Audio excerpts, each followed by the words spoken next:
Now I will show you how to add other administrator in your e-commerce store. So with Dark.Tech, you can add as many administrators as you want, and they will be able to access your store and help you with like your pages, your content, and absolutely anything. So for doing that, you just go into the settings and then accounts and privacy.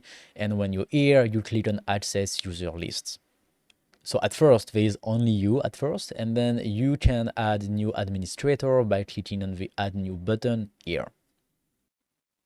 Then when you're here, you want to go to the add new user. You want to put their username. So for example, Martin new administrator.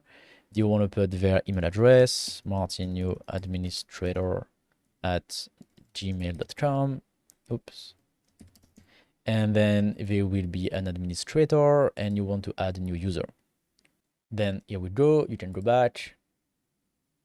And then here they are going to receive an email that they need to click on and accept, and then they will become a new administrator on your store. So as an administrator, they have all the privilege. They can do everything on your store, just like you. And then you have other type of user roles like editor, author, contributor, and so on. And every roles give them different kind of permission. There is some areas of your store that they can't go and things that they can't do based on the role that they have. So for this, we have a very detailed tutorial that will explain to you what each role can do. And I will just put the link in the description below to this tutorial.